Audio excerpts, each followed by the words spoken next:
నమస్తే అమ్మా. నమస్తే అమ్మా. ఇవాళ రేపు జాతకాల్ని చాలా నమ్ముతున్నాం. హ్మ్. ఇవన్నీ నిజమేనా అమ్మా? చెప్పినవి చెప్పినట్టుగా అవుతాయా? ఎప్పుడు అవుతాయి?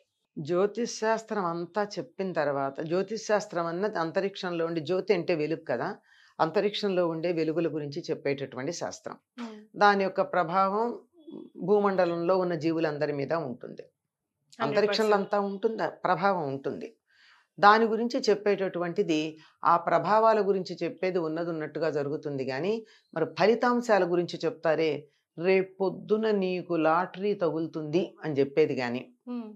ఇట్లాంటివన్నీ కూడా అవుతాయని 100కి 100 పాళ్ళు నమ్మకం లేదు. ఈ సంగతి జ్యోతిష్ శాస్త్రంలోనే చివర ఉంది. ఏమనంటే, జ్యోతిష్ శాస్త్రానికి ఫలితాంశాల విషయంలో అమ్మవారి శాపం ఉందట. ఓహ్! అంచేత జరగచ్చు, జరగకపోవచ్చు. హ్మ్. జరిగే అవకాశం ఉందని మాత్రమే చెప్పడం. హ్మ్. మనకి వాతావరణ సూచనలు చేసేవాళ్ళు ఉంటారు కదా, అమ్మా. ఈరోజు వాన కురిసే అవకాశం ఉంది అని చెప్తారు. ఆ రోజు కురగొప్పవచ్చు కూడా. అవకాశం అన్నారే గాని 100% కురిసి తీరుతుందని చెప్పట్లేదే. మరే. అట్లా ఉంటుంది. హ్మ్. అంచేత ఇది జ్యోతిష్ శాస్త్రం నిజంగా గొప్ప శాస్త్రం అమ్మ. ఈ ఫలితాంశాలు అంటే రిజల్ట్స్ ఓరియంటెడ్ రిజల్ట్ చెప్పేది ఉంది, అవి ఫెయిల్ అయిన సందర్భాలు, దాన్ని సొమ్ము చేసుకునేటటువంటి వాళ్ళు చేసేటటువంటి పనులు, దీనివల్ల జ్యోతిష్ శాస్త్రం కూడా పనికిరాంది అనేటటువంటి ఒక అభిప్రాయం లోకంలో కలగడానికి కారణమవుతుంది. హ్మ్. నిజానికి వాళ్ళు జ్యోతిష్ శాస్త్రానికి సనాతన ధర్మానికి చేస్తున్న హాని ఇంత అంత అని చెప్పడానికి వీల్లేదు. ఎగ్జాక్ట్‌లీ. దాని మీద నమ్మకం పోయేటట్టుగా చేయడం జరుగుతోంది. హ్మ్. జ్యోతిష్ శాస్త్రం గురించి నేనేమి జ్యోతిష్ శాస్త్ర పాండిత్యం లేదమ్మా, కానీ దాని గురించి నాకు మీలాగే అనుమానం ఉన్నప్పుడు ఒక నిజమైన పండితుడిని అడిగితే ఆయన చెప్పింది ఏమిటి అంటే, అమ్మా. సంభావ్యతల గురించి చెప్తూ ఉంటుంది. పాసిబిలిటీస్. అంటే పాసిబిలిటీస్, హ్మ్. ఆ సంభావ్యతలు చెప్తుంది. కానీ దాంట్లో మళ్ళీ కూడా వ్యక్తిగతమైనటువంటి ప్రయత్నము అనేది ఒకటి ఉంటుంది కదా, ఆ వ్యక్తిగత ప్రయత్నం అనేటటువంటి ఫ్యాక్టర్ని యాడ్ చేసుకోవాలి. హ్మ్. దానికి వారు చెప్పిన ఒక ఉదాహరణ ఒకటి, పిక్చర్ ఒకటి నేను చెప్తా. ఇది నాది కాదు, రెండు నావి కాదు. చెప్పిన ఉదాహరణ ఏమిటంటే, నీకు ఫస్ట్ క్లాస్ వస్తుంది, నువ్వు పరీక్ష రాయి, ఫస్ట్ క్లాస్ వస్తుంది, బాగా పరీక్ష రాయి కూడా కాదు, ఉదాహరణ చెప్తాను. హ్మ్. నాకు ఈ సంవత్సరం పాస్ అవుతానా పరీక్షల్లో అని అడిగాట ఒక అతను. అమ్మా. ఫస్ట్ క్లాస్ వస్తుంది అని చెప్పాట. హ్మ్. ఫస్ట్ క్లాస్ వస్తుందని విన్నాడు, హ్మ్. కానీ పరీక్షకు వెళ్ళలేదు. మరే. ఎలా వస్తుంది? ఎలా వస్తుంది? ఇప్పుడు దీనికి జ్యోతిష్ శాస్త్రం ఫెయిలా, ఇతను ఫెయిలా? ఇతనే ఫెయిల్. రాస్తే ఫస్ట్ క్లాస్ వచ్చేది. రాస్తే అనే దాన్ని మాట మనం మర్చిపోతూ ఉంటాం. హ్మ్. అలాగే నీకు ఉద్యోగం వస్తుంది అంటే వస్తుంది కదా అని చెప్పి అప్లికేషన్ పెట్టకపోతే హ్మ్. రాదు కదా. హ్మ్. అంచేత ఇవన్నీ కూడా మన ప్రయత్నం మనం చేసిన తర్వాత వచ్చేటటువంటి ఫలితాల గురించి చెప్పేది తప్ప ప్రయత్నం మానేసేది కాదు. ప్రస్తుతం ఉన్నటువంటి వాతావరణం ఎట్లా ఉంది అంటే, జ్యోతిష్ శాస్త్రాన్ని నమ్మేసుకుని చేయాల్సిన పని చేయట్లేదు. అందుకే ఈ రోజు మనం ఇప్పుడు discussion పరీక్ష పెట్టుకున్నాం. కోసం చదువుకుంటే నువ్వు రాస్తే భగవంతుడు చేయగలిగింది ఏమిటంటే, నీకు పరీక్ష హాల్లో కూర్చున్నాక ఆ క్షణాన నీకు ప్రశ్నకి సరైన సమాధానం తట్టేట్టుగా చేస్తాడు తప్ప పరీక్ష ఆయన రాయడుగా. తట్టేట్టు చేస్తాడమ్మా. తట్టేట్టు చేస్తాడు నువ్వు చదివి ఉంటే. హ్మ్. ఉదాహరణ కర్ణుడు ఉన్నాడు, హ్మ్. ఒక అస్త్రం గుర్తు రాలేదు కదా అతనికి, హ్మ్. అన్ని అస్త్రాలు ఉన్నాయి. మనం ఎంతో మంది పిల్లల్ని చూస్తాం పరీక్షల్లో, బా నాకు ఇది తెలుసు, అక్కడ గుర్తు రాలే ఇప్పుడు గుర్తొచ్చింది అంటాడు. అవును. హాల్లోంచి బయటకు వచ్చా గుర్తొచ్చి ఏం లాభం? మరే. హాల్లో ఉండగా గుర్తొచ్చేటట్టు చేస్తాడు దేవుడు, అంతే తప్ప నువ్వు చదివితే కదా నీకు గుర్తు రావడం. చదవంది నువ్వు ఎట్లా రాస్తావు? కానీ దేవుడు కూడా ఫలితం ఇవ్వడానికి మస్తు పరీక్షిస్తాడమ్మా. ఎందుకు పరీక్షించడమ్మా? ఎందుకు ఊరికే ఇవ్వాలి? నాకు అర్థం కాదు. ఉచితాలు ఇస్తే నాశనం అయిపోతారు ఎవరైనా. ఉచితంగా ఏది ఇవ్వకూడదు. ఉచితం ఇవ్వడం అంటే ఏమిటో తెలుసా? ఇవాళ నీ రేపు నాశనాన్ని నేను కోరుకుంటున్నానని చెప్పడం. ఇవాళ రేపు తల్లిదండ్రులు అంతా అదే కదా చేస్తున్నారు పిల్లలకి. అదే కదా, అడక్క ముందే అన్ని పెట్టి అన్నీ ఇవన్నీ ఇస్తున్నారు. వాడు చేస్తున్నారు. అందువల్లే కదా పిల్లలు ఏమైపోతున్నారు, మరే. వాళ్ళంతటా వాళ్ళకి అన్నం కలుపుకోవడం రాని పరిస్థితులు తయారయ్యారు. Yes. కలిపి పెడితే తినేటటువంటి పిల్లలు ఉన్నారు. అన్నం కలిపి పెట్టడం అనేది ఉదాహరణకి చెప్పా నేను. హ్మ్. జీవితం కూడా అంతే. హ్మ్. భార్యతో ఎట్లా మాట్లాడాలో తల్లి చెప్పాలమ్మా, హ్మ్. పెళ్ళైన వాడికి తల్లి అయ్యో అన్ని భర్తకి భార్య, భార్యకి భర్త. అదే కదా, ఇవి తల్లి చెప్పాలి అంటే ఎంత భయంకరమైన అంత ఇదిగా తమ మీద ఆధారపడేటట్టుగా చేసుకోవడం చేయకూడదు.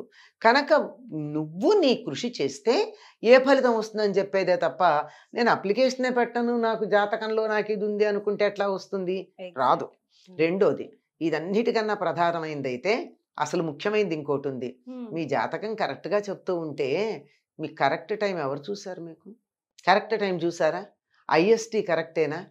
హైదరాబాదు టైం వేరు, రాజమండ్రి టైం వేరు, విశాఖపట్నం టైం వేరు. ఇవన్నీ లెక్కలు వేసుకోవాలి కదా. ఇవేం చేయకుండా ఫోన్లో నా డేట్ ఆఫ్ బర్త్ ఇంతండి, నాకేమో వస్తుందండి, టైమ్ ఆఫ్ బర్త్ ఇదండి అని చెప్పేస్తే చేసేసుకుంటే ఏమవుతుంది? ఎంత తేడా వస్తుందో నేను ఒక జ్యోతిష్ శాస్త్రానికి సంబంధించిన కథ ఒకటి ఉంది, చెప్తాను. ఒక బ్రహ్మాండమైనటువంటి పండితుడు, ఆయన చెప్పింది ఇంతవరకు ఎప్పుడు ఏది తప్పు కాల. ఎందుకంటే జ్యోతిష్ శాస్త్రం చదివేటటువంటి వాళ్ళు చెప్పింది ఫలించాలంటే అమ్మవారి అనుగ్రహం ఉండాలి, ఉపాసకులైతేనే ఫలిస్తుంది, లెక్కల ప్రకారం కాదు. కనుక ఆయన గొప్ప, ఏది చెప్పినా ఎక్కడైనా పర్ఫెక్ట్గా వస్తుంది. ఆయన భార్య గర్భవతి. ఏం చేశాడంటే పుట్టినటువంటి కొడుకుకి జాతకం వెయ్యాలి అని చెప్పి మంత్రసాని ఉండేది ఆ రోజుల్లో. మంత్రసాని చేతికి ఒక నిమ్మపండు ఇచ్చాడు. ఇచ్చి శిరసోదయం అవంగానే నాకు నిమ్మపండు బయటికి వెయ్యి, తర్వాత బిడ్డని బయటికి తీయ, ఆయన లెక్క కట్టుకోవడానికి. ఈవిడ ఏం చేసింది, నిమ్మపండు వేస్తే తలుపుకి తగిలి వెనక్కి వచ్చింది. ఎంత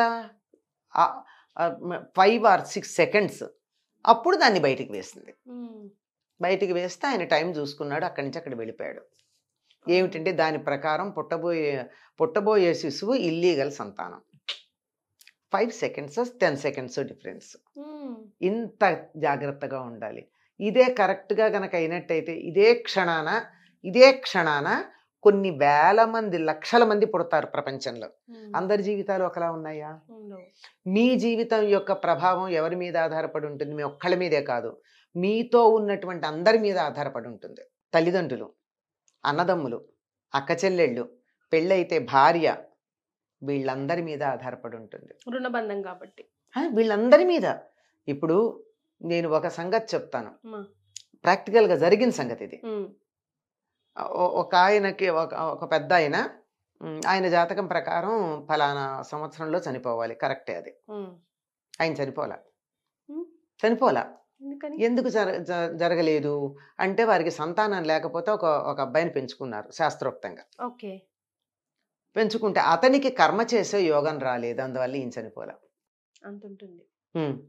అంచేత ఎంత అందరి జీవితాలు, మనతో సంబంధం ఉన్న వాళ్ళందరి యొక్క లక్షణాలు, వీటన్నిటినీ సమాహారంగా తీసుకుంటే సరిగ్గా చెప్పగలిగినట్టయితే పర్ఫెక్ట్గా చెప్పడం ఉంది. అలా చెప్పిన వాళ్ళు ఉన్నారు, వాళ్ళకి సరైనటువంటి ఫలితాలు రావడం కూడా నేను చూశాను. కానీ అందరివి తెలియాలి కదా. తల్లిదండ్రులు, బిడ్డలు. ఇప్పుడు పిల్లవాడికి ఉద్యోగం వస్తుందా రాదా అంటే తల్లిదండ్రుల జాతకం చూడాలి. పిల్లవాడి తిండి తినేటటువంటి అదృష్టం తండ్రికి ఉంటే పిల్లాడికి ఉద్యోగం వస్తుంది. అవి కూడా ఉంటాయి. ఆ తండ్రికి కొడుకుని పోషించటమే, వాడి దగ్గర నుంచి ఏమీ సంపాదన లేదు అనేటటువంటి జాతకం తండ్రికి ఉంటే వీడి జీవితాంతం కొడుకుని పోషించాలంటే కొడుకు ఉద్యోగం రాదు. ఇవన్నీ క్యాలిక్యులేట్ చేసి చెప్పినటువంటి వాళ్ళవి పర్ఫెక్ట్గా వస్తాయమ్మా. అప్పుడప్పుడు ఏమీ లేకుండా కూడా కరెక్ట్గా వచ్చాయంటే వాక్శుద్ధి, అది అంతకన్నా ఇంకేం లేదు. కానీ దీనికోసమే కదా ఎక్కువగా పిల్లల్ని కూడా ముహూర్తంలో పెట్టి. అదేం జరగట్లేదు, ఎన్నో ఉన్నాయి. ఎన్ని 1970s ఈ జ్యోతిష్ శాస్త్రంలో బాగా నమ్మకం ఉన్న ఒక డాక్టరు, నేను ఫలానా టైంకి నాకు సంతానం కావాలి అని చెప్పి సిజేరియన్కి ఏర్పాటు చేసుకుని అంత ఏర్పాటు చేసుకుంది. పైగా చెప్పింది, నాకు ఈ టైంలో నేను కంటాను చూడండి అని చెప్పి. ప్రాక్టికల్గా జరిగింది చెప్తున్నాను నేను. అన్నది కరెక్ట్గా అసలు బెడ్ అయింది, ఇంకా తన బెడ్ మీద ఉండడం, ఎనస్థీషియా ఇచ్చి సిజేరియన్ చేయడం, అంతే లెక్క. ఆ టైంకి ఈవిడ ఎప్పటి నుంచో చూస్తున్నటువంటి పేషెంట్ ఎమర్జెన్సీకి వచ్చి ఆ బెడ్ అమ్మాయికి ఇవ్వాల్సి వచ్చింది. ఈవిడ తర్వాత నార్మల్గా డెలివరీ అయింది. ఇది 70s గుంటూరులో జరిగిన సంఘటన, ప్రాక్టికల్గా చూసినవి ఇవి. అంచేత మన వంతు మనం చేద్దాం, భగవంతుణ్ణి ప్రార్థిద్దాం. అయితే జ్యోతిష్ శాస్త్రం ఎంత పర్ఫెక్టో నేను చెప్తున్నా, మన ప్రెడిక్షన్స్లో రాంగ్ ఉంది తప్ప శాస్త్రంలో తేడా లేదు.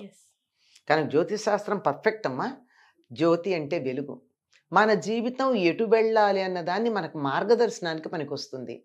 నువ్వు వాగుతావా, మౌనంగా ఉంటావా, రహస్యాన్ని దాచిపెడతావా, ఇంట్లో కూర్చుంటావా, పని చేస్తావా, చెయ్యవా అన్నది నీ జాతకాన్ని బట్టి ఉంటుంది. బాగా వాగే లక్షణం ఉందనుకో యాంకర్ అమ్మగా చేయొచ్చు కదా. అవతల వాళ్ళు మాట్లాడుతుంటే అడ్డుపడే యాంకర్లు కూడా కనపడతారు మనకి కదా. అట్లా లేదు నేను అట్లా చేయనండి అంటే ఉపాధ్యాయుడిగా చేయొచ్చు. లేదు మౌనంగా ఎక్కువ ఉంటారంటే సీక్రెట్ సర్వీసెస్లో చేయొచ్చు. అన్ని కన్స్ట్రక్షన్ చేసేది ఉందనుకో జాతకంలో ఇంజనీరింగ్ చేయొచ్చు. జాతకంలో బుధుడు ఎవరో అంటారు ఎక్కువగా ఉన్నట్టయితే వాళ్ళు ముట్టుకుంటే రోగాలు తగ్గుతాయి, వైద్యశాస్త్రం చేయొచ్చు. అట్లా ఎవరికి వాళ్ళ జాతకంలో ఉన్న గ్రహాల వల్ల ఏ పని చేస్తే వాళ్ళు రాణిస్తారో దానికోసం ఉపయోగించుకోవాలి. కానీ అదే ఒక కాగడా పెట్టి మనకు ముందు దారి చూపడానికి ఉపయోగపడుతుంది తప్ప అడుగడుగునా ఇవాళ నేను పొద్దున బయలుదేరాలా, ఎన్ని గంటలకు బయలుదేరాలి, ఏ రంగు చీర కట్టుకోవాలి, ఏమీ లేకపోతే ఏ రంగు కనీసం ఒక రుమాలన్నా ఏ రంగుది పెట్టుకోవాలి, ఇంట్లోంచి అడుగు బయట పెట్టేది ఏ క్షణాన్ని పెట్టాలి, బయట పెట్టాక కూడా బస్సు ఏ టైంకి ఇలాంటివన్నీ చూసుకుంటూ కూర్చుంటే జీవితం అంతా అక్కడే అయిపోతుందమ్మా. జీవితంలో ఆనందం ఉండదు, లెక్కలు తప్ప. So finally do the best and leave the rest అంటారు. డూ ద బెస్ట్, కానీ ఇది ఎందుకు ఉపయోగపడుతుందో చెప్తున్నా. వీళ్ళు మెడిసిన్ చేస్తారా, ఇంజనీరింగ్ చేస్తారా, లేకపోతే జర్నలిజం చేస్తారా, ఉపాధ్యాయులు అవుతారా, ఆర్టిస్ట్ అవుతాడా, ఇలా కెరీర్ డిసైడ్ చేసుకోవడానికి ఉపయోగపడుతుంది. కెరీర్ డిసైడ్ చేసుకోవడానికి ఎప్పుడు చేయాలి అన్న దానికి కూడా ఉపయోగపడుతుంది. ఎందుకు చేయాలని, ఏది అనుకూలమైన కాలం అని తెలుసుకోవడానికి ఉపయోగపడుతుంది. ఏ కాలంలో చేస్తే మనకు ఉపయోగపడుతుంది, మనకి సహకరిస్తుంది అన్ని విధాలుగాను అని తెలుసుకోవడానికి మాత్రమే దీన్ని ఉపయోగించుకోవాలి. కానీ ఫలానా రోజున నీ జీవితం అయిపోతుంది అంటే ఇప్పటి నుంచే ఏడుస్తూ కూర్చున్న వాళ్ళు బోల్డు మంది ఉన్నారు. ఫలానా రోజు నీకు అద్భుతంగా లాభం వస్తుందంటే ఇవాళ నుంచి పని చేయడం మానేసి ఆ రోజు కోసం ఎదురు చూసేవాళ్ళు బోల్డు మంది ఉన్నారు. ఇట్లాంటి వాటికి కాదు.